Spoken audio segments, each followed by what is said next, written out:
Ολυμπιακός βγαίνει ωραία στην επίθεση με τον Τζιμπούρ να έχει την ευκαιρία. Προσποίηση και τώρα ο Τζιμπούρ θα εκτελέσει, δοκάρι από κοντά το γκολ. 1-0 Ολυμπιακός. Στο 4ο λεπτό του μάτς από τον Κέβιν Μιραλάς.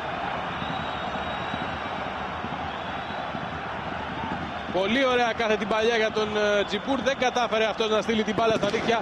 Έρχεται ο Μιραλάς να πάρει το rebound. Πολύ γρήγορα μπροστά στο σκορ ο Ολυμπιακός. Με σκόρερ τον Βέλγο. Εκτελεί ο Ρωμάνο πάλι πρώτο δοκάρι. Ο Κωνστάνσο με γροθιές.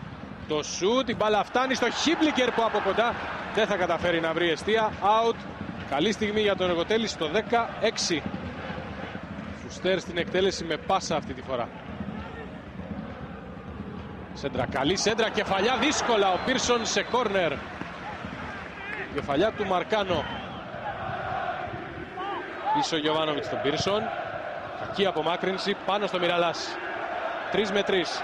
Μιραλάς μπαίνει στην περιοχή, αλλάζει κατεύθυνση στο έδαφος. Πέναλτι για τον Ολυμπιακό από το μαρκάρισμα του Ζούνιορ. Και κάρτα στον αρχηγό του Εργοτέλη. Μιραλάς βάζει τον γκολ στο 4 και κερδίζει εδώ το πέναλτι. Τον βρίσκει χαμηλά στο έδαφος ο Βέλγος. Πέναλτι για τον Ολυμπιακό.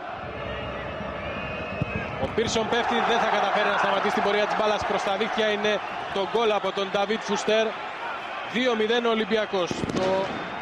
Το 41ο λεπτό του μάτς. Μπήκαμε στο 55ο λεπτό. Σφυρίζει ο κύριος Παπάς. Ρωμάνο περνάει την μπάλα. Άγαλμα ο Κωνστάνσο.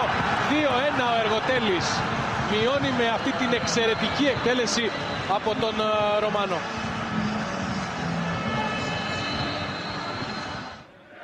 Ορμπάιθ αλλάζει παιχνίδι. Πάρα πολύ ωραία για τον Αμπτούν. Η σέντρα του Αμπτούν είναι καλή. Ο Τζιμπούρ στην κίνηση, μεγάλη επέμβαση από τον Πίρσον. Η δεύτερη μεγάλη επέμβαση στο μάτς από τον Γερμανό. Άσα εκτελεί. Έφυγε η μπάλα.